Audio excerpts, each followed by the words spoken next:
Eu sei que muita gente fala que mãe aguenta tudo, que o amor de mãe não tem limite, não tem fim, não tem condição. E eu acreditei nisso a vida inteira. Acreditei enquanto trabalhava de madrugada costurando vestido para a vizinha para ter dinheiro de comprar o material escolar da minha filha. Acreditei enquanto comia arroz com ovo para ela poder comer arroz com bife. Acreditei enquanto usava o mesmo par de sapatos por 3 anos para ela ter tênis novo todo semestre. Acreditei com tanta força que esqueci de me perguntar uma coisa simples. E eu? Quem cuida de mim? Me chamo Marlene Aparecida Duarte, tenho 67 anos e essa história começa numa manhã de sábado que parecia igual a todas as outras.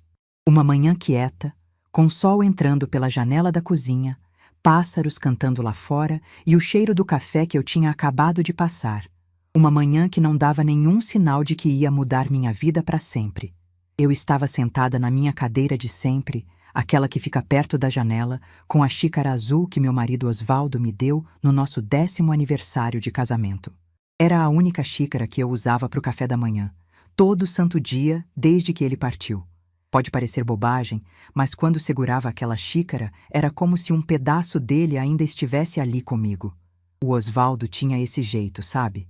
De estar presente mesmo quando não estava, nos detalhes, nos objetos, na música que ele assobiava pela casa. Naquela manhã, eu estava rolando o celular com aquela preguiça gostosa de fim de semana, sem pressa, sem compromisso, passando por fotos de receitas, vídeos de gato, mensagens de bom dia daqueles grupos de senhoras que a gente participa sem saber como entrou. Até que vi uma foto que me fez parar de respirar. Renata, minha filha, de vestido branco. Era um vestido simples, elegante, com flores delicadas no cabelo. Ao lado dela, Gustavo, de terno escuro, com aquele sorriso largo que ele sempre usava quando queria impressionar alguém. Atrás deles, uma mesa com bolo, champanhe, arranjos de flores, um cartório enfeitado com bom gosto, pessoas sorrindo, brindando, levantando taças. Um casamento. Minha filha tinha se casado, e eu estava descobrindo por uma foto no Instagram. Como qualquer pessoa, como uma desconhecida. Como alguém que não importava o suficiente para receber nenhuma ligação, nenhuma mensagem, nem um convite rabiscado num pedaço de papel. Meus olhos foram para os comentários. Um por um, fui lendo. Que casal lindo! Felicidades eternas. Vocês merecem tudo de bom. Amigos parabenizando. Colegas de trabalho desejando felicidades. Emojis de coração, de aliança, de champanhe. Uma amiga dela escreveu: Renata, você estava radiante. Sua sogra deve estar tão orgulhosa. E Renata respondeu com um emoji sorridente. Só isso. Nenhuma correção. Na verdade, minha mãe não pôde ir. Nada. Fui até o perfil dela. Tinha mais fotos. Uma sequência inteira. Renata assinando o livro no cartório. Gustavo colocando a aliança. Os dois brindando com champanhe. Uma foto com os padrinhos.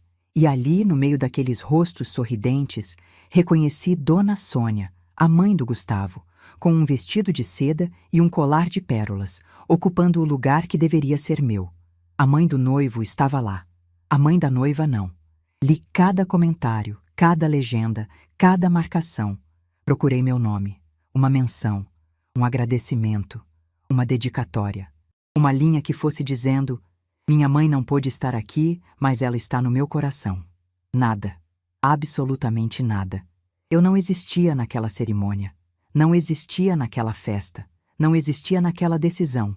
Minha filha, a menina que eu criei sozinha, que eu carreguei no colo quando tinha febre, que eu ensinei a andar de bicicleta no quintal, que eu segurei pela mão no primeiro dia de escola, tinha dado o passo mais importante da vida dela. E decidiu com todas as letras, que eu não merecia estar ali. Coloquei o celular na mesa, devagar, como se ele pesasse toneladas. Olhei para a xícara azul do Osvaldo. O café já estava morno, quase frio, e senti algo acontecer dentro de mim que eu não consigo explicar direito. Não foi dor. Dor eu já conhecia. Dor eu senti quando o Osvaldo caiu naquela garagem e o silêncio tomou conta de tudo. Aquilo era outra coisa. Era como se uma corda que me puxava para baixo há anos tivesse finalmente arrebentado. E no lugar do peso veio um vazio estranho. E dentro desse vazio, pela primeira vez, veio clareza. Minha primeira reação foi pegar o telefone de novo. Meus dedos foram sozinhos para o número da Renata. Eu vi os números na tela, todos ali, esperando que eu apertasse o botão verde. E a mãe dentro de mim gritava. Gritava alto, dizia: liga, pergunta por quê, chora se precisar, implora se for necessário, faz qualquer coisa, mas não perde tua filha. Meu dedo ficou sobre aquele botão por um tempo que pareceu uma eternidade. E então eu olhei para a parede da sala. Ali, entre a estante e a janela, tinha uma foto que eu nunca tirei do lugar. O Osvaldo segurando a Renata bebê no colo, com aquele sorriso enorme de pai de primeira viagem, e eu do lado, com cara de cansada, mas com os olhos brilhando. Naquela foto, a gente era uma família inteira. Naquela foto, ninguém tinha vergonha de ninguém. Olhei para o rosto do Osvaldo naquela foto e lembrei da noite em que ele partiu. A noite em que eu sentei no corredor da nossa casa, ouvindo a Renata chorar baixinho no quarto, abraçada com o rádio velho do pai. Ela tinha 9 anos. E naquela madrugada, com o peito partido e os olhos secos porque eu não podia me dar ao luxo de desmoronar, eu fiz uma promessa silenciosa. Osvaldo, eu cuido dela, custe o que custar. E eu cuidei. Por quase 30 anos, eu cuidei. Custou minhas noites, custou meus sonhos, custou minha juventude, custou meu corpo, minha saúde, minha vaidade. Custou tudo que eu tinha e muito do que eu não tinha. Eu dei cada gota de mim para aquela menina crescer com dignidade, com estudo, com amor. E o que eu recebi de volta? Uma foto no Instagram, entre emojis de coração de gente que nem sabe o nome da minha mãe. Apaguei o número da tela, coloquei o celular virado para baixo na mesa. Olhei para o Osvaldo na foto mais uma vez e disse baixinho, quase sem voz: eu cuidei, Osvaldo, eu cuidei como prometi. Agora preciso cuidar de mim. Terminei o café frio, levantei da cadeira e fui pro quarto. Deitei na cama, olhando pro teto, e fiquei ali por horas. Não chorei, não liguei, não fiz nada. Passei o sábado inteiro naquele silêncio.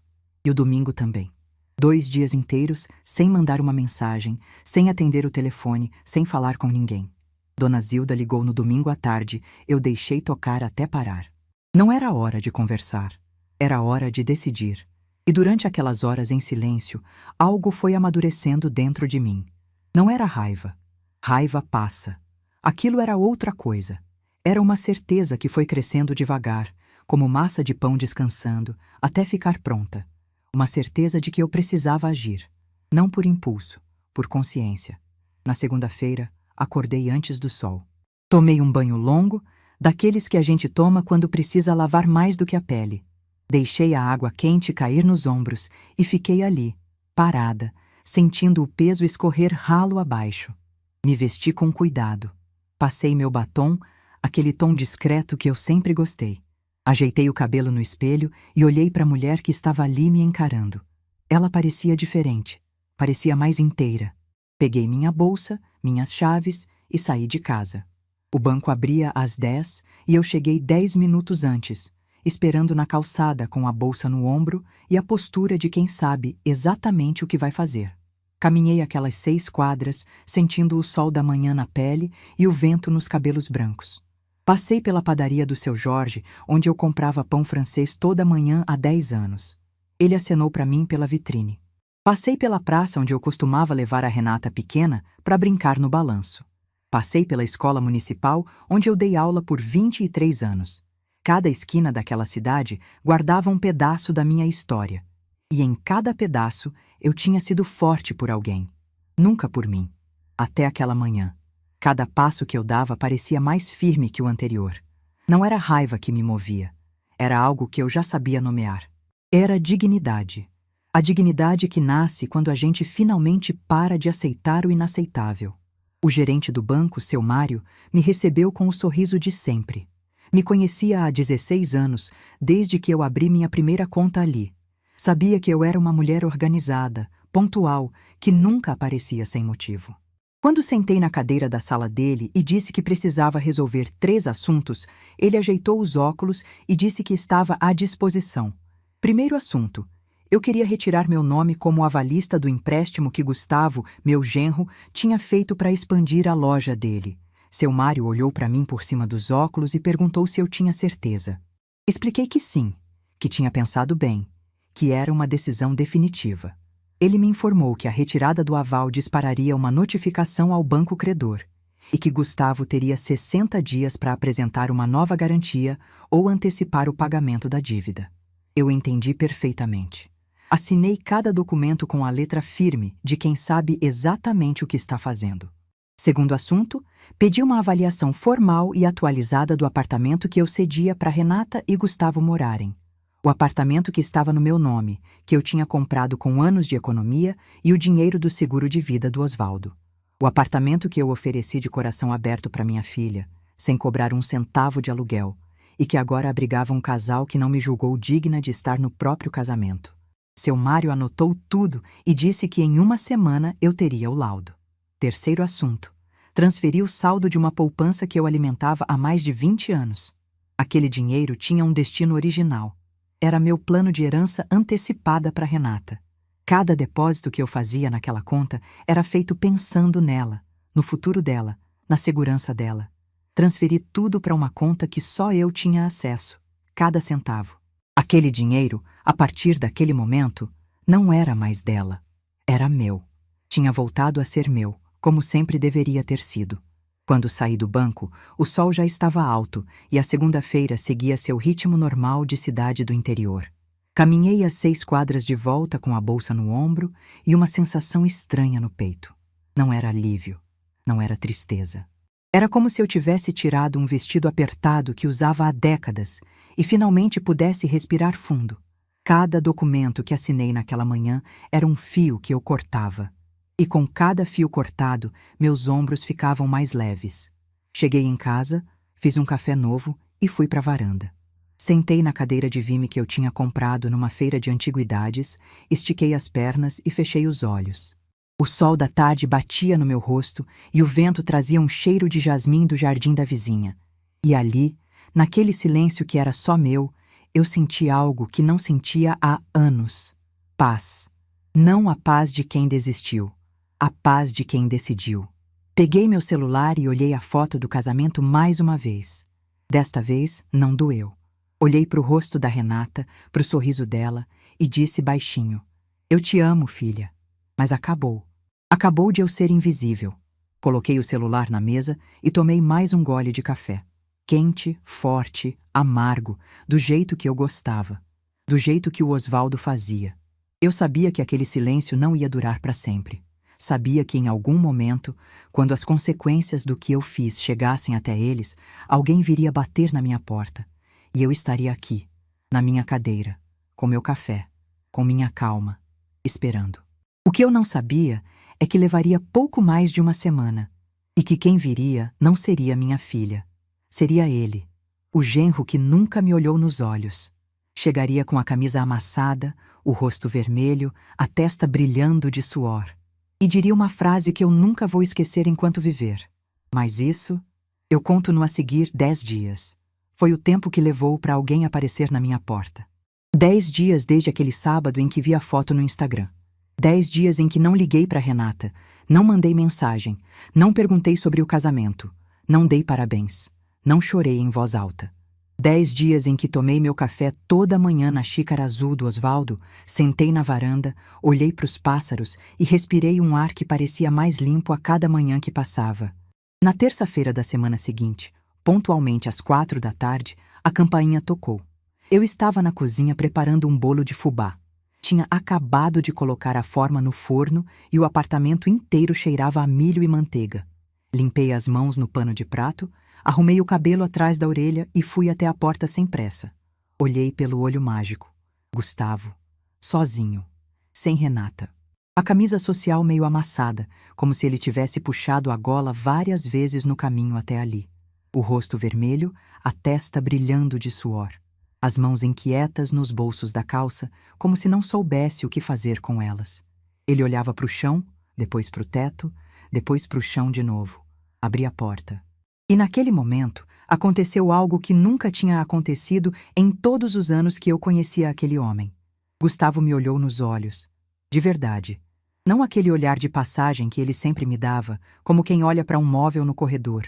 Ele me olhou com medo, com desespero, com a cara de quem acordou e descobriu que o chão debaixo dos pés não era tão firme assim.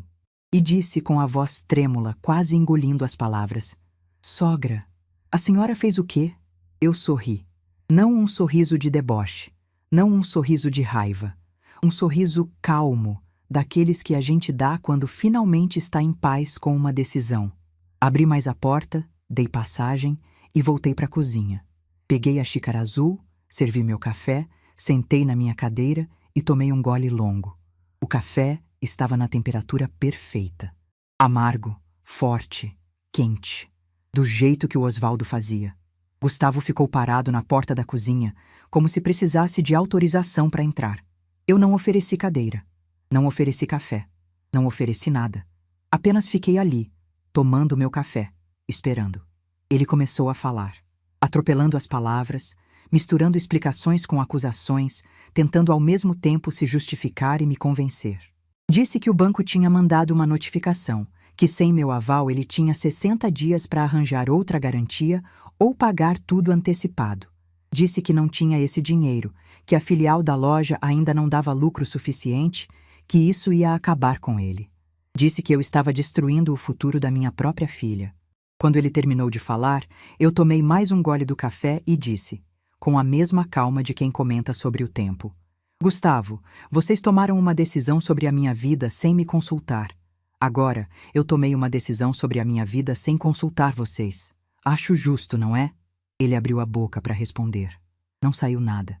Ficou ali parado mais uns segundos e depois saiu sem fechar a porta. Eu levantei, fechei a porta devagar e voltei para o meu café. Mas para vocês entenderem o peso daquele momento, preciso voltar no tempo. Preciso contar como eu cheguei ali. Como uma mulher que passou a vida inteira dando tudo, acabou numa cadeira de cozinha tomando café enquanto o mundo do genro desmoronava. E por que eu não senti culpa nenhuma? A história começa com o Osvaldo. Eu conheci meu marido numa festa junina da paróquia do bairro quando eu tinha 19 anos. Ele tinha 22, trabalhava numa gráfica e tinha as mãos sempre manchadas de tinta. Me chamou para dançar quadrilha com aquele jeito tímido que me encantou na hora. Ele era daqueles homens que não falavam muito, mas quando falavam, cada palavra tinha peso. Não era bonito de propaganda, mas era bonito de verdade, sabe? Do tipo que olha para você e você sente que ele tá ali inteiro. Casamos 2 anos depois. Ele com 24, eu com 21. Uma cerimônia simples na mesma paróquia onde a gente se conheceu. Minha mãe costurou meu vestido. O bolo foi feito pela minha sogra. Os convidados eram os vizinhos, os amigos da gráfica, as amigas da escola onde eu dava aula. Não teve banda, não teve buffet caro, não teve carro decorado, teve amor. Daquele que não precisa de plateia. Osvaldo era um homem de hábitos. Todo domingo lavava o carro na garagem assobiando Detalhes, do Roberto Carlos, a música que ele cantava para mim desde o nosso primeiro dia dos namorados. Toda noite, antes de dormir, passava na cozinha e dizia: "O café de amanhã tá por minha conta." E de manhã, sem falta, o café estava pronto antes de eu acordar. 15 anos juntos, e ele nunca esqueceu um único café. Renata nasceu quando eu tinha 30 anos. Parto difícil, horas de espera, e quando ela finalmente chorou, Osvaldo chorou junto. Ele segurou aquela menininha no colo como se segurasse o mundo inteiro e disse para mim, com os olhos molhados: "Marlene, a gente fez a coisa mais bonita que existe." E tinha feito. Os primeiros 9 anos da Renata foram os mais felizes da minha vida. Éramos 3. Uma família pequena, simples, mas completa. Osvaldo trabalhava na gráfica de dia e fazia bico de eletricista à noite para a gente juntar dinheiro. Eu dava aula de português na escola municipal e cuidava da casa. A Renata enchia a casa de bagunça, de risada e de perguntas que a gente não sabia responder. Até aquele domingo. Eu estava na cozinha preparando o almoço. Osvaldo estava na garagem, lavando o carro, assobiando a música de sempre. Renata estava na janela do quarto, espiando o pai pela fresta da cortina. Ouvi o balde cair. Depois o corpo. Depois, aquele silêncio que não era silêncio, era o som do mundo parando de girar. Eu tinha 39 anos. Renata, 9. E a partir daquele momento, éramos só nós duas contra tudo. O seguro de vida do Osvaldo não era muito. Dava para pagar as dívidas pequenas e guardar um pouco, mas não dava para viver. Então eu fiz o que precisava ser feito. Voltei a dar aula em período integral. De noite, fazia doces por encomenda. Nos fins de semana, costurava. Tinha madrugada que eu sentava na mesa da cozinha às 11 da noite para corrigir provas, e quando terminava, ia para a máquina de costura até 2 da manhã. Dormia 3, 4 horas e levantava às 5 para preparar o café da manhã da Renata. Ela nunca soube de metade dessas noites. Nunca viu as olheiras escondidas. Nunca percebeu que as amigas dela iam em excursão da escola, e ela também ia, porque eu vendia rifa e bolo para pagar. Nunca notou que meu sapato era o mesmo por 3 anos, enquanto ela ganhava tênis novo. E eu não queria que notasse. Era minha escolha, meu sacrifício, minha promessa para o Osvaldo. E no meio desse turbilhão, eu fui tomando decisões que ninguém conhecia. Com o seguro de vida, com a disciplina de uma mulher que aprendeu a sobreviver centavo por centavo, comprei meu apartamento. Pequeno, simples, 2 quartos. Depois, 10 anos mais tarde, juntei o suficiente para comprar outro. Um apartamento maior, bem localizado, num bairro valorizado de Sorocaba. Aluguei esse segundo apartamento e guardei a renda. Nunca contei para ninguém, nem para Renata, não por segredo. Porque ninguém nunca perguntou como eu me virava. Renata cresceu, se formou em enfermagem, passou no concurso do hospital. Eu chorei na formatura como se fosse eu recebendo o diploma. Naquele dia, olhei para o céu e falei baixinho. Cumpri, Osvaldo. Ela conseguiu. E então apareceu Gustavo. Renata tinha 28 anos quando trouxe ele em casa pela primeira vez. Um rapaz de 31, bonito, bem vestido, dono de uma loja de materiais de construção que o pai tinha deixado de herança.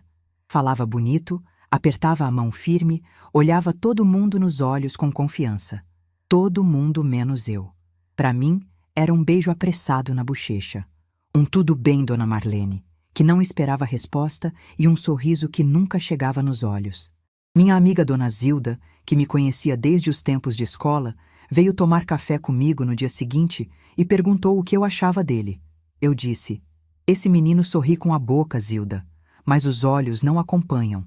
Ela riu e disse que eu estava com ciúme de mãe. Eu ri junto.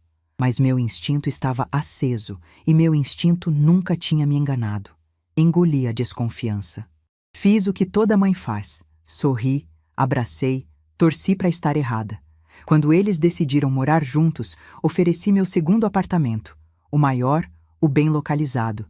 De graça, sem aluguel. Meu presente para minha filha. Renata me abraçou e chorou. Gustavo agradeceu com aquele sorriso de sempre. E eu engoli o nó na garganta achando que estava fazendo a coisa certa.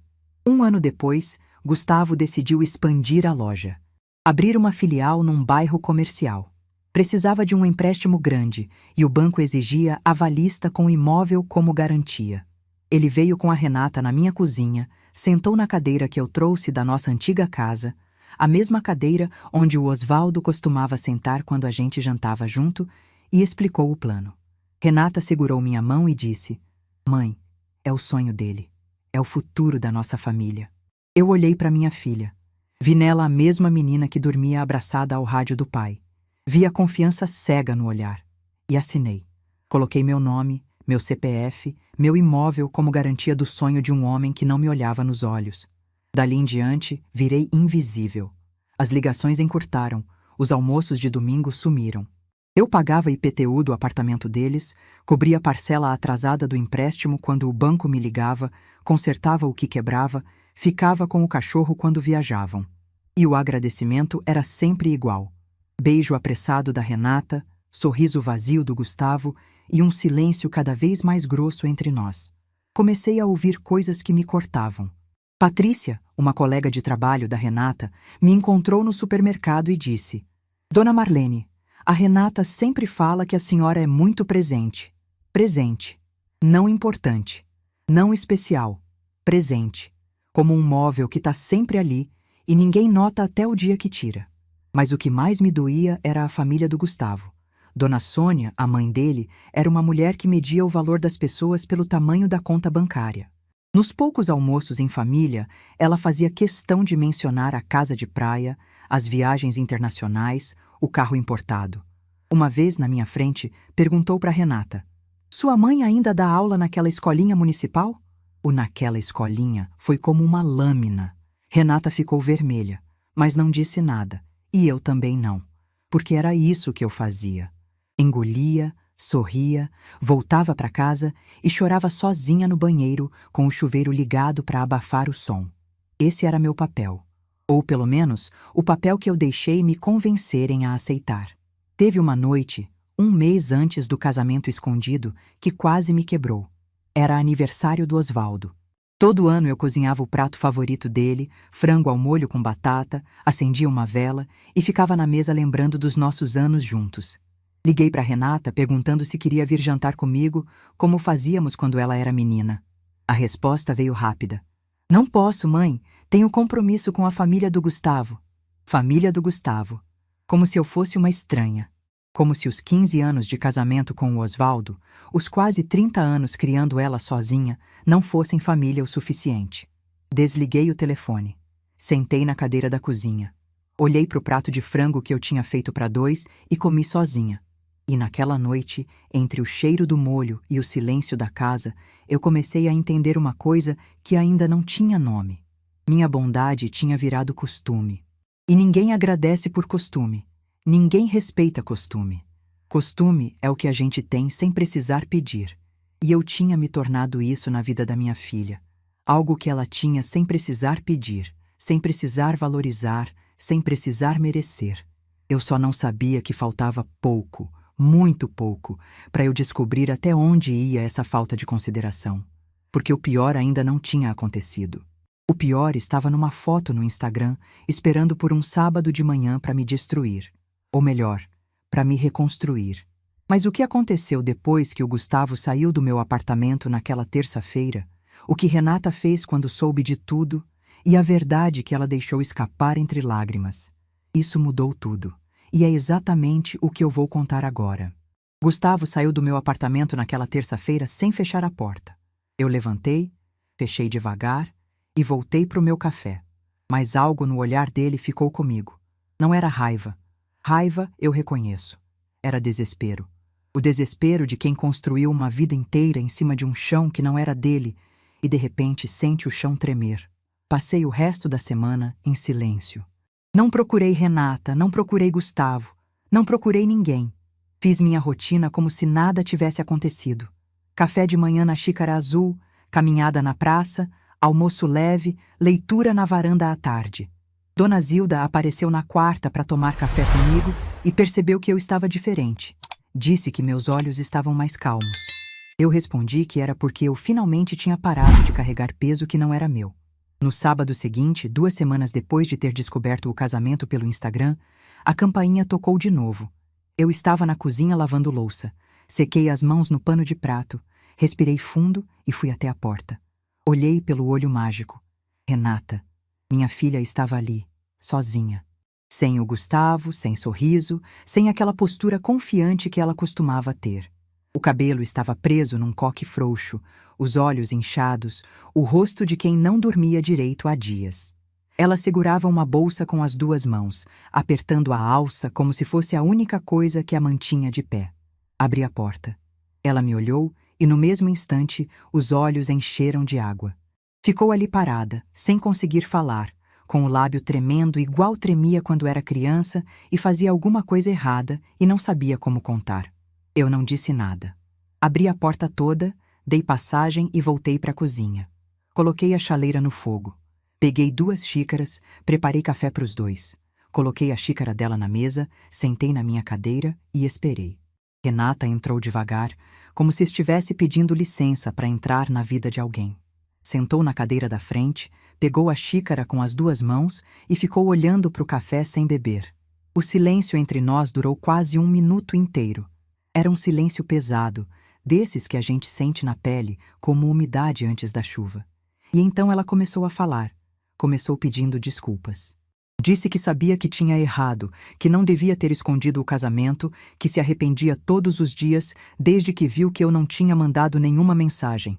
Disse que esperou eu ligar. Esperou eu mandar um áudio revoltada. Esperou eu aparecer na porta da casa dela, fazendo escândalo. E quando nada disso aconteceu, quando o silêncio foi ficando mais longo a cada dia, ela entendeu que alguma coisa muito séria tinha mudado. Eu escutei tudo tomando meu café. Não interrompi, não fiz cara de nada, não dei sinal nenhum. Só ouvi. Renata continuou. Disse que o casamento foi decisão dos dois, que vinham planejando fazia meses, que era algo que ela e Gustavo queriam fazer de forma íntima, sem festa grande, sem cerimônia religiosa. Disse que foram ao cartório com poucos convidados, só os mais próximos. E foi aí que eu fiz a primeira pergunta. Fiz com calma, sem alterar a voz, olhando diretamente nos olhos dela. Renata, se era tão íntimo, por que a mãe do Gustavo estava lá? O rosto dela mudou. Ficou vermelho, depois branco, depois vermelho de novo. Ela abriu a boca, fechou, abriu de novo. Engoliu em seco e começou a gaguejar uma explicação que não se sustentava. Disse que Dona Sônia ficou sabendo por acaso, que apareceu de surpresa, que não tinha como mandar embora. Eu não disse nada. Apenas continuei olhando para ela. E aquele olhar, calmo, firme, sem acusação, mas sem piedade, fez mais do que qualquer grito faria. Porque minha filha me conhecia. Sabia que eu sabia quando ela estava mentindo. Sabia desde os 7 anos de idade, quando quebrou o vaso da sala e disse que foi o vento. O silêncio entre nós ficou insuportável para ela. E então aconteceu. Renata desmoronou. As lágrimas vieram de vez, o corpo tremeu, e entre soluços e frases cortadas, a verdade saiu. Não planejada, não organizada, não ensaiada. Saiu como sai uma represa quando a parede cede. Ela me contou que Gustavo vinha falando há meses que o casamento precisava ser discreto, que a família dele tinha um certo padrão, que os convidados precisavam ser compatíveis com o ambiente. Renata disse que no começo não entendeu o que ele queria dizer. Até que, numa noite, enquanto jantavam na casa dos sogros, Dona Sônia disse uma coisa que Renata jurou que nunca ia repetir para ninguém. Dona Sônia disse com aquela voz educada e gelada que ela usava para disfarçar crueldade de elegância. Renata, querida, você sabe que eu adoro sua mãe, mas convenhamos, ela ia destoar. Imagina uma professora aposentada no meio dos nossos amigos? Ela não ia se sentir à vontade. É melhor para todo mundo. Destoar. Essa foi a palavra que minha filha engoliu em silêncio e guardou dentro dela como uma pedra no bolso. Destoar. Como se eu fosse uma nota errada numa música, como se eu fosse um móvel fora do lugar, como se 30 anos criando minha filha sozinha, costurando de madrugada, vendendo rifa, dormindo 3 horas por noite, tivessem me tornado inadequada para assistir ela assinar o papel mais importante da vida dela. E o pior não foi o que Dona Sônia disse. O pior foi o que veio depois. Renata me olhou com os olhos vermelhos e disse quase sem voz. E eu concordei, mãe. Eu concordei porque achei que era mais fácil, porque achei que a senhora nem ia saber, porque achei que depois eu contava e a senhora ia entender. Achei que a senhora ia entender. Fiquei olhando para minha filha por um longo tempo. Olhei para o rosto dela, para os olhos inchados, para as mãos que tremiam segurando a xícara. E vi pela primeira vez uma coisa que me doeu mais do que qualquer palavra. Vi que minha filha não me excluiu por maldade. Me excluiu por conveniência.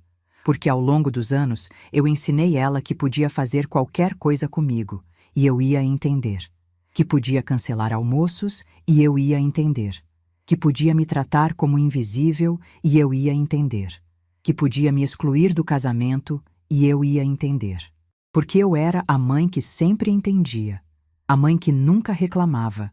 A mãe que engolia tudo com um sorriso e dizia, tudo bem, filha. E ali, naquela cozinha, com o café esfriando entre nós, eu entendi que a culpa não era só dela. Era minha também. Eu passei uma vida inteira ensinando minha filha que meu amor não tinha condições. E ela aprendeu direitinho. Aprendeu que eu estaria sempre ali, independente do que fizesse. E usou essa certeza para me deixar de fora do dia mais importante da vida dela. Respirei fundo, coloquei a xícara na mesa e disse, com a voz mais calma que eu já usei na vida, Renata, eu te amo. Nunca vou deixar de te amar. Mas o que vocês fizeram mudou uma coisa dentro de mim que não volta mais. Eu passei 30 anos sendo a mãe que entende tudo. Agora eu preciso ser a mulher que se respeita. Ela chorou mais. Pediu para eu voltar atrás, disse que o Gustavo estava desesperado com a questão do empréstimo, que eles não tinham como pagar o apartamento se eu vendesse, que as coisas podiam ser diferentes dali para frente. Perguntou se eu não podia dar mais uma chance. Eu olhei para ela e disse: Filha, eu dei chances a vida inteira. Dei chances quando me senti invisível na minha própria vida. Dei chances quando fui excluída das decisões sobre o apartamento que eu mesma comprei. Dei chances quando paguei parcela atrasada de empréstimo sem receber nenhum obrigado. Dei tantas chances que esqueci de dar uma chance para mim mesma. E agora é a minha vez. Renata ficou em silêncio. Eu levantei, peguei a xícara dela que estava cheia e intocada, lavei na pia, sequei com o pano de prato e guardei no armário. Aquele gesto simples disse mais do que qualquer discurso. A visita estava encerrada. Ela saiu sem dizer nada. Na porta virou e me olhou com aquele olhar de menina perdida que eu conhecia tão bem. A mesma menina que chorava abraçada ao rádio do pai. E por um segundo que durou uma eternidade, eu quase voltei atrás. Quase abri os braços e disse: Vem cá, filha, a gente resolve. Quase deixei a mãe dentro de mim vencer mais uma vez. Mas não deixei. Porque eu finalmente tinha entendido que ser boa mãe não significava ser mãe sem limites. Que amar não significava aceitar qualquer coisa. Que a melhor lição que eu podia dar para minha filha naquele momento não era perdão fácil. Era mostrar para ela que toda mulher, independente da idade, tem o direito de ser respeitada. Inclusive pela própria filha. Fechei a porta. Voltei para a cozinha. E pela primeira vez em muitos dias, chorei. Não chorei de tristeza. Chorei de luto. Luto pela relação que eu achava que tinha com minha filha. Luto pela imagem que eu tinha dela. Luto pela Marlene que aceitava tudo sem questionar. Ela tinha partido. E no lugar dela, estava nascendo uma mulher que eu ainda estava aprendendo a conhecer. Na segunda-feira seguinte, seu Mário me ligou do banco. O laudo da avaliação do apartamento tinha ficado pronto. Passei lá no início da tarde para buscar. Quando abri o envelope e li o valor, precisei ler 2 vezes. O apartamento valia muito mais do que eu imaginava. O bairro tinha se valorizado enormemente nos últimos anos, com escolas boas, comércio forte, acesso fácil ao centro. Aquele imóvel que eu comprei com sacrifício e suor agora valia o suficiente para eu viver com tranquilidade pelo resto da vida. Saí do banco e fui direto na imobiliária. A corretora, uma moça chamada Juliana, disse que apartamentos naquela região tinham fila de espera. Se o preço fosse justo, venderia em semanas. Autorizei a venda, assinei o contrato e quando saí de lá com a cópia na bolsa, senti a mesma coisa que senti no banco. Cada documento assinado era um fio cortado. E eu estava cada vez mais leve. Naquela mesma semana, procurei a doutora Beatriz, advogada que Dona Zilda me indicou. Contei minha história inteira, sem omitir nada. Ela ouviu com paciência e foi clara. Eu tinha todo o direito de vender meu imóvel, ninguém podia me impedir, e podia enviar notificação formal dando prazo para desocupação. Me disse algo que ficou marcado. Dona Marlene, muitas mulheres da nossa idade são convencidas pela família de que não podem tomar decisões próprias. Mas família que funciona é família que respeita. E respeito começa reconhecendo que cada pessoa tem autonomia sobre o que é dela. Na quinta-feira, a notificação foi entregue. Renata e Gustavo tinham 30 dias para desocupar o apartamento. Dona Zilda me ligou à noite, depois que soube pela vizinhança. Disse que o bairro inteiro estava comentando que ninguém acreditava que eu tinha tomado aquela atitude. Perguntou se eu estava bem. Eu disse que estava mais bem do que nunca. Ela ficou em silêncio por uns segundos e depois disse: Marlene, o Osvaldo ia ter muito orgulho de você. Aquela frase me pegou desprevenida. Precisei respirar fundo para não chorar no telefone, porque era exatamente isso que eu precisava ouvir. Não que eu estava certa, não que eles mereciam, mas que o homem que me amou de verdade, o homem que fazia meu café toda manhã e assobiava detalhes pela casa, teria orgulho da mulher que eu estava me tornando. Naquela noite, sentada na varanda com as luzes da cidade piscando lá embaixo, eu pensei no Osvaldo. Pensei em como ele reagiria se soubesse de tudo o que aconteceu. E tive certeza de uma coisa. Ele não ia pedir para eu perdoar. Não ia pedir para eu engolir. Ele ia olhar para mim com aqueles olhos calmos e ia dizer o que sempre dizia quando eu ficava em dúvida sobre alguma coisa. Marlene, faz o que teu coração mandar, mas faz de cabeça erguida. Era exatamente o que eu estava fazendo. O que eu ainda não sabia é que os próximos dias seriam os mais difíceis de todos. Porque uma coisa é tomar a decisão. Outra coisa, completamente diferente, é aguentar a pressão que vem depois. E a pressão viria de onde eu menos esperava. Não do Gustavo, não da dona Sônia. Viria da minha própria filha, com uma proposta que testaria cada grama de firmeza que eu tinha conquistado.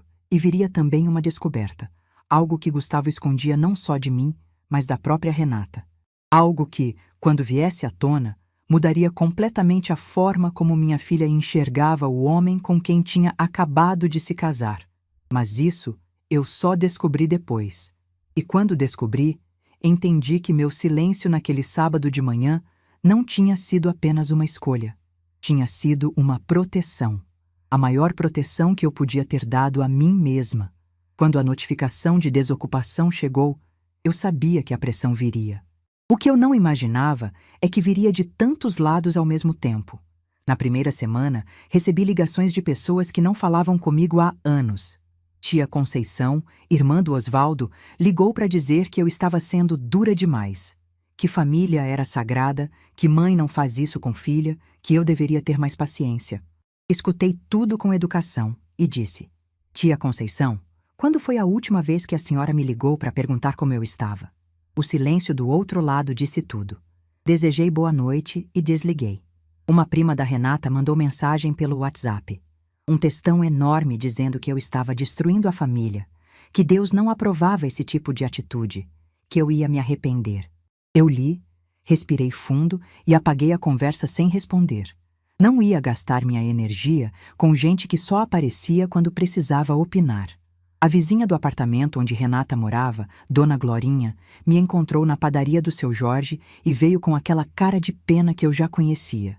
Disse que viu o Gustavo carregando caixas para o carro, que Renata andava com os olhos inchados, que as coisas ali estavam tensas. Eu agradeci a preocupação e mudei de assunto. O mais doloroso veio de quem eu menos esperava. Tia Neuza, irmã da minha mãe, a mulher que me ensinou a costurar quando eu era menina, mandou um áudio de 4 minutos dizendo que eu estava envergonhando a família, que na época dela, mãe aguentava tudo calada e não fazia esse tipo de espetáculo. Escutei o áudio inteiro, do primeiro ao último segundo, e depois apaguei. Porque aquela era exatamente a mentalidade que me manteve presa por décadas. A ideia de que mãe boa é mãe que sofre calada, que dignidade de mulher se mede pela capacidade de engolir desaforo sem fazer barulho. Não, não mais. A verdade é que cada ligação, cada mensagem, cada olhar de reprovação testava minha firmeza. Mas eu tinha uma vantagem que nenhum deles esperava. Eu já tinha chorado tudo o que precisava chorar. Já tinha passado pelo luto. Já tinha enterrado a Marlene, que aceitava tudo. E a nova Marlene não voltava atrás. Na segunda semana, Renata apareceu no meu apartamento de novo. Dessa vez estava mais composta. Cabelo arrumado, roupa limpa, olhos ainda cansados, mas sem lágrimas. E trouxe uma pasta de documentos debaixo do braço. Sentou na cozinha, aceitou o café que eu ofereci dessa vez e abriu a pasta na mesa. Eram extratos bancários, comprovantes de renda, uma proposta impressa num papel timbrado. Gustavo tinha preparado tudo. A proposta era a seguinte: eles queriam comprar o apartamento. Pagariam em parcelas mensais, com contrato registrado em cartório, com juros. Tudo certinho, tudo formal. Renata me mostrou os números, explicou como fariam para pagar, disse que Gustavo já tinha conversado com o banco sobre um financiamento. Olhei para aqueles papéis. Estavam bem organizados, bem apresentados. Gustavo sabia fazer isso, sabia montar uma boa proposta. O problema é que eu não confiava mais em nada que viesse dele. Perguntei para Renata: de onde vem o dinheiro da entrada? Ela hesitou.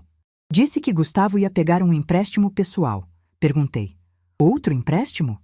Ela ficou em silêncio. Eu continuei: filha, ele ainda não resolveu o empréstimo que eu deixei de avalizar. Vai fazer outro por cima? E se esse também atrasar, quem vai pagar? Renata não tinha resposta, porque a resposta era óbvia. Eu. Mais uma vez, de algum jeito, o peso ia cair nas minhas costas.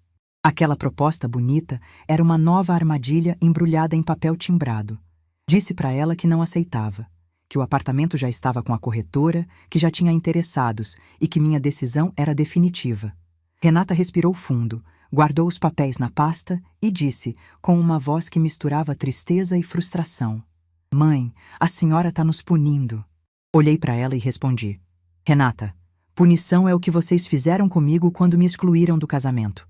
O que eu estou fazendo é cuidar da minha vida. São coisas muito diferentes." Ela saiu sem bater a porta, sem fazer escândalo. E eu percebi que, mesmo machucada, minha filha estava começando a ouvir. Não a aceitar, não a concordar, mas a ouvir. E isso, por enquanto, já era alguma coisa. O que aconteceu 3 dias depois mudou tudo de novo. Dona Zilda me ligou numa manhã de quarta-feira com aquela voz de quem tem uma notícia que não sabe como contar.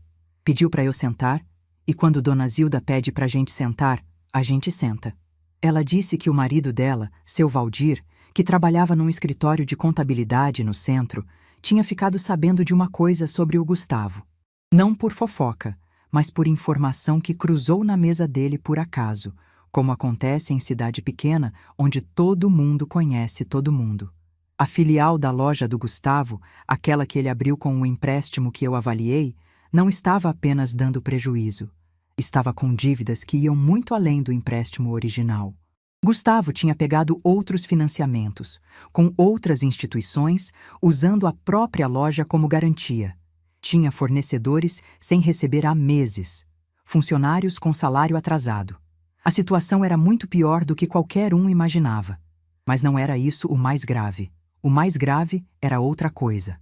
Gustavo havia tentado, semanas antes, colocar o apartamento onde moravam, o meu apartamento, como garantia de uma dessas dívidas. Apresentou documentos no banco como se fosse o proprietário. O banco recusou porque o imóvel estava no meu nome e ele não tinha procuração. Mas tentou. Tentou usar meu patrimônio sem meu conhecimento, sem minha autorização, para cobrir um buraco que ele mesmo cavou. Quando Dona Zilda terminou de falar, eu fiquei em silêncio por um tempo longo. Não de choque, de confirmação. Porque lá no fundo, naquela parte de mim que sempre desconfiou do sorriso que não chegava nos olhos, eu já sabia. Não sabia os detalhes, não sabia os números, mas sabia que algo estava errado. Meu instinto, aquele que eu engoli por anos para não parecer ciumenta ou implicante, estava certo desde o primeiro dia.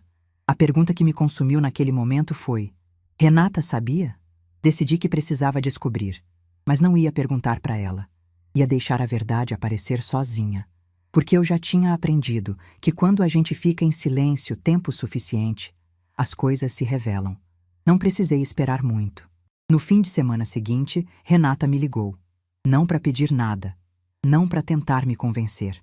Ligou chorando, com aquele choro de quem descobriu algo que não queria descobrir. Disse que estava organizando o escritório do Gustavo para mudança e encontrou uma gaveta trancada. Forçou a fechadura com uma faca de manteiga. Dentro tinha papéis escondidos, extratos de dívidas que ela não conhecia. Cartas de cobrança de fornecedores, notas promissórias vencidas. E no fundo da gaveta, dobrada em 4, uma cópia de um documento onde Gustavo tentava usar meu apartamento como garantia de empréstimo. A voz dela tremeu quando disse: "Mãe, ele tentou usar o apartamento da senhora, sem te contar nada, sem pedir autorização. Ele falsificou um documento dizendo que tinha minha procuração." Eu respirei fundo e disse: "Eu sei, filha." O silêncio do outro lado durou uma eternidade. E então ela perguntou, quase sussurrando: "A senhora já sabia?" Respondi: "Soube há pouco tempo. E foi por isso que eu tomei as decisões que tomei. Não foi para te punir, Renata. Foi para me proteger. E para proteger o que eu construí com muito sacrifício." Naquele momento, escutei minha filha chorar de um jeito que eu não ouvia desde que ela tinha 9 anos. Era o mesmo choro.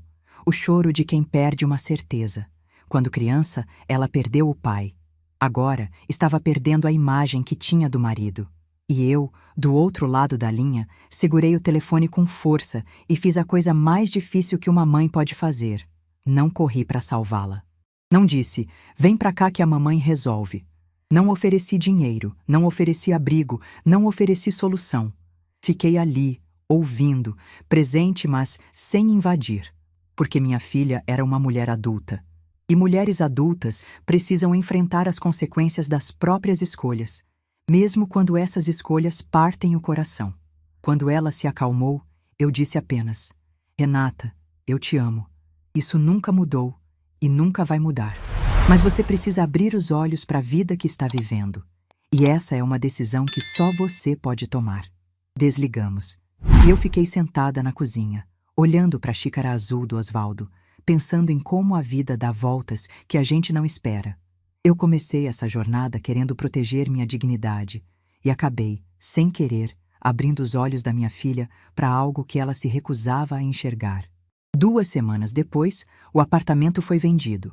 Um casal jovem, recém-casado, que estava procurando o primeiro imóvel. Pagaram à vista. Juliana, a corretora, me ligou numa sexta-feira à tarde com a notícia. Eu agradeci, desliguei, sentei na varanda e fiquei olhando para o céu até escurecer. Renata e Gustavo se mudaram para um apartamento alugado num bairro mais afastado, menor, mais simples. Soube por Dona Zilda que a mudança foi tensa, que Gustavo mal falava, que Renata fez tudo praticamente sozinha com a ajuda de uma amiga do hospital. Soube também que ele teve que vender a filial da loja para cobrir parte das dívidas. A loja original, a que o pai dele deixou, ainda estava funcionando, mas sem a mesma força de antes. Dona Sônia, que sempre falava tão alto e com tanta certeza, ficou estranhamente quieta. Ninguém mais mencionou casa de praia nem viagem internacional. No dia em que assinei a escritura de venda no cartório, eu levei comigo a xícara azul. Pode parecer bobagem, mas eu precisava dela ali. Precisava sentir que o Osvaldo estava comigo naquele momento. Assinei meu nome com a mesma letra firme de sempre. Recebi o comprovante, guardei na bolsa e saí. Na calçada do cartório, parei. Olhei para o céu limpo de Sorocaba e respirei fundo. Senti o cheiro de terra molhada que vinha de algum jardim próximo. E disse baixinho, pronto, Osvaldo, agora é só nosso. O que construímos juntos está seguro. Naquela noite, fiz algo que não fazia há muito tempo. Cozinhei para mim mesma com capricho. Frango ao molho com batata, o prato favorito do Osvaldo. Arrumei a mesa com toalha limpa, coloquei a xícara azul no lugar dela, acendi uma vela e sentei. Comi devagar, saboreando cada garfada, lembrando de cada domingo em que a gente almoçava junto, com a Renata pequena fazendo bagunça e o Osvaldo assobiando aquela música. Chorei um pouco, mas eram lágrimas diferentes. Não eram de dor, nem de saudade amarga. Eram lágrimas de uma mulher que finalmente podia dizer que tinha feito a coisa certa, pela memória do marido, pela própria dignidade, e mesmo que Renata não entendesse agora, pelo exemplo que estava deixando para ela, porque no fundo, tudo o que eu fiz naqueles meses foi ensinar minha filha a lição que eu mesma demorei 67 anos para aprender, que amor próprio não é egoísmo, é sobrevivência, que ninguém pode te valorizar se você não se valoriza primeiro, e que às vezes a forma mais corajosa de amar alguém é dizer não. O dinheiro da venda caiu na minha conta numa segunda-feira. Olhei para o extrato e vi um número que representava muito mais do que dinheiro. Representava anos de trabalho, noites sem dormir, sacrifícios que ninguém viu. E agora, aquele número era meu, completamente meu. Para usar como eu quisesse, quando eu quisesse, da forma que eu quisesse. E eu já sabia exatamente o que ia fazer com uma parte dele. Algo que o Osvaldo ia adorar. Algo que ia transformar a dor em propósito. Algo que ia provar que a professora aposentada que destoava era capaz de deixar uma marca muito maior do que qualquer colar de pérolas. Mas primeiro, eu precisava fazer uma viagem. Uma viagem que eu adiei a vida inteira, esperando o momento certo, e o momento certo tinha chegado. A primeira coisa que fiz com o dinheiro da venda não foi investir, não foi guardar, não foi calcular. Foi comprar uma passagem de ônibus para Ubatuba. Pode parecer pouca coisa para quem está ouvindo, mas eu nunca tinha visto o mar. 65 anos de vida na época e eu nunca tinha colocado os pés na areia de uma praia de verdade. Quando era menina, não tinha dinheiro para viajar. Quando casei, o Osvaldo e eu sempre adiávamos. Quando fiquei viúva, viagem virou luxo impossível. E quando a Renata cresceu, meu tempo passou a ser o tempo dela, minhas economias passaram a ser as economias dela, meus sonhos passaram a ser os sonhos dela. Mas agora, pela primeira vez, meu tempo era meu. Dona Zilda quis ir junto. Disse que não ia me deixar viajar sozinha, que era perigoso, que ela sempre quis conhecer o litoral norte. Eu aceitei a companhia. Não porque tivesse medo, mas porque depois de tantos meses fazendo tudo sozinha, era bom ter alguém do lado que estava ali por carinho, não por necessidade. Chegamos em Ubatuba numa manhã de quarta-feira. O ônibus parou na rodoviária e eu senti o cheiro antes de ver qualquer coisa. Um cheiro salgado, úmido, diferente de tudo que eu conhecia. Pegamos um táxi até a pousada, uma casinha simples perto da praia da Enseada. O quarto tinha uma janela que dava para o mar. Quando abri aquela janela, fiquei parada olhando por tanto tempo que Dona Zilda veio ver se eu estava bem. Eu estava. Estava mais do que bem. Naquela tarde, tirei os sapatos e caminhei até a beira da água. A areia era quente debaixo dos meus pés, e quando a primeira onda tocou meus dedos, eu senti algo que não tenho palavras para descrever. Era como se o mar estivesse lavando coisas que eu carregava há décadas. Mágoas, culpas, expectativas, tudo indo embora com a espuma que voltava para o oceano. Fiquei ali por horas, sentada na areia, com as pernas esticadas e a água indo e voltando nos meus pés. Dona Zilda sentou do meu lado e ficamos em silêncio. Aquele silêncio gostoso de quem não precisa de palavras. O sol foi descendo, pintando o céu de laranja e rosa, e eu pensei no Osvaldo.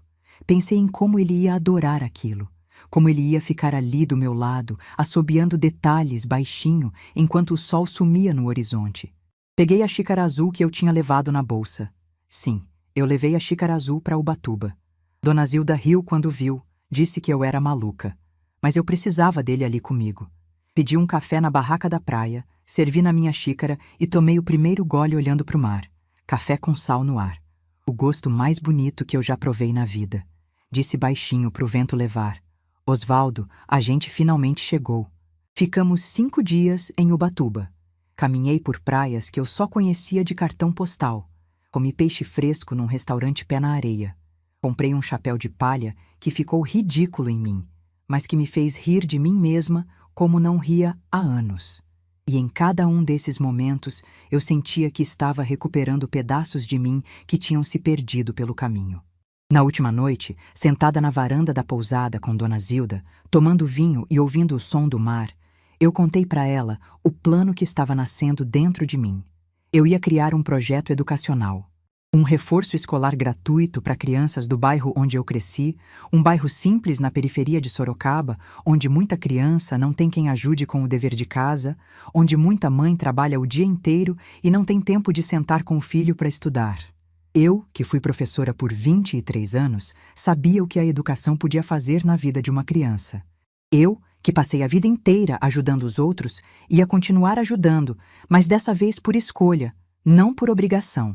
Dona Zilda me olhou com os olhos brilhando e disse: "E como vai chamar?"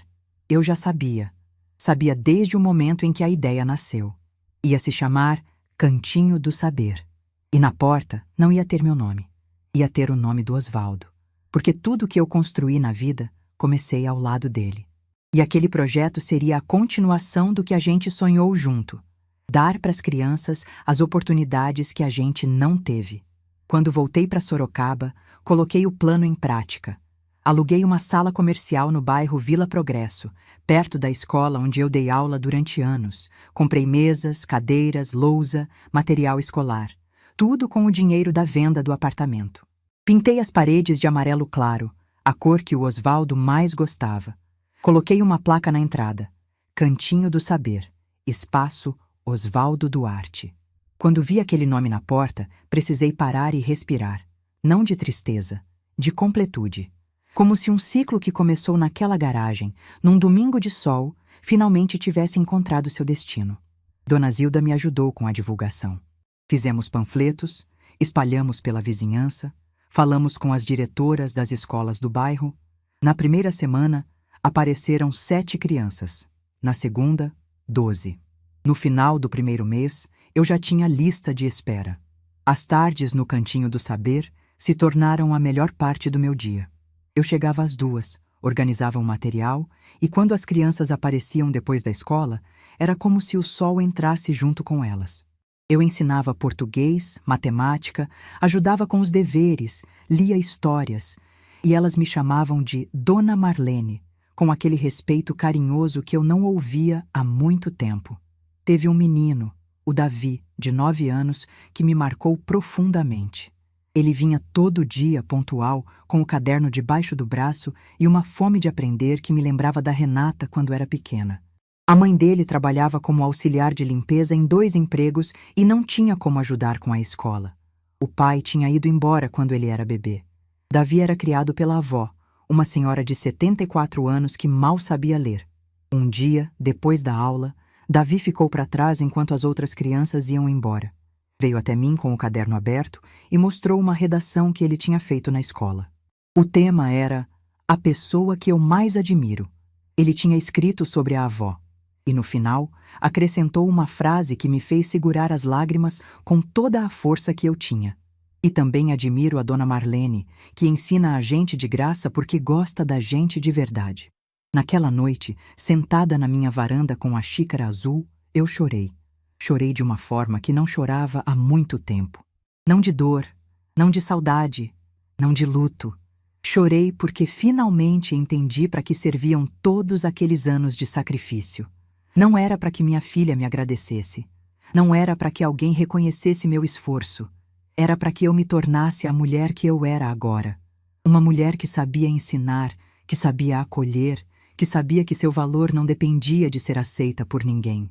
A professora aposentada que destoava no casamento da própria filha, agora era a mesma professora que estava mudando a vida de 15 crianças num bairro da periferia. Sem colar de pérolas, sem vestido de seda, com giz na mão e amor sobrando. Dona Sônia, se pudesse ver, talvez entendesse que a verdadeira elegância não se mede pelo que a gente veste, mas pelo que a gente deixa no mundo. 4 meses depois da inauguração do Cantinho do Saber, Renata apareceu. Eu estava organizando os livros depois da aula quando ouvi a porta abrir. Virei e ela estava ali, parada na entrada, olhando para a sala, para as paredes amarelas, para as mesas pequenas, para os desenhos das crianças colados na parede. E olhando para a placa com o nome do pai. Ficou ali em silêncio por um tempo longo. Eu não disse nada. Continuei organizando os livros, esperando. Ela caminhou devagar até a placa, tocou o nome do Osvaldo com a ponta dos dedos e fechou os olhos. Quando abriu, estavam cheios de água. Ela disse com a voz baixa: "Ele ia amar isso, mãe." Respondi: "Eu sei." Sentamos nas cadeirinhas das crianças, uma de frente para a outra, com os joelhos quase no queixo. E pela primeira vez em quase 2 anos, conversamos de verdade. Sem acusações, sem desculpas. Apenas 2 mulheres conversando sobre a vida.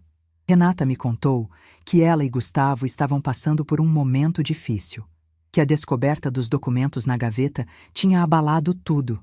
Que ela estava aprendendo, com dor, que o homem por quem tinha aberto mão da própria mãe não era quem ela achava que era. Disse que não sabia se o casamento ia sobreviver, mas que estava buscando ajuda para entender o que queria. Eu escutei tudo. E dessa vez, não dei conselho. Apenas disse: "Filha, o que quer que você decida, eu vou estar aqui. Mas aqui, agora tem condições. Respeito é a primeira delas." Ela assentiu devagar. E então, perguntou se podia ajudar no Cantinho do Saber. Disse que queria vir nos sábados, que como enfermeira podia dar palestras sobre higiene e saúde para as crianças. Eu olhei para ela e vi algo que não via há muito tempo nos olhos da minha filha: humildade. A humildade de quem finalmente entendeu que não era o centro do universo. Disse que sim, que ela seria bem-vinda, mas que ali, naquele espaço, ela era voluntária como qualquer outra pessoa. Não era filha da dona. Era alguém que veio ajudar. Ela entendeu. Hoje, quase 2 anos depois daquela foto no Instagram, eu posso dizer que minha vida é completamente diferente. Não diferente porque ficou mais fácil. Diferente porque ficou mais verdadeira. Moro no meu apartamento, aquele que comprei em silêncio quando ninguém perguntava como eu me virava. Tomo meu café toda manhã na xícara azul, sentada na varanda, olhando para os pássaros. Dou aula no Cantinho do Saber 3 vezes por semana. Viajo quando quero. Leio os livros que sempre adiei. Tenho amigas que me veem como Marlene, não como a mãe de alguém. Renata e eu nos falamos regularmente, mas em termos diferentes, nos meus termos. Ela vem me visitar quando eu convido, liga quando eu tenho vontade de atender. Traz flores às vezes, sem motivo, sem pedir nada em troca. Está aprendendo, devagar e com tropeços, que amor de mãe existe sim, mas que respeito não é opcional. Gustavo nunca mais me olhou da mesma forma, não com raiva, com algo que talvez seja consciência. A consciência de quem subestimou completamente a mulher errada. Nas poucas vezes que nos cruzamos, ele me cumprimenta com um respeito que nunca existiu antes. Não sei se é sincero, mas também não importa mais. Ele deixou de ter poder sobre como eu me sinto. Dona Sônia nunca me procurou, nunca se desculpou.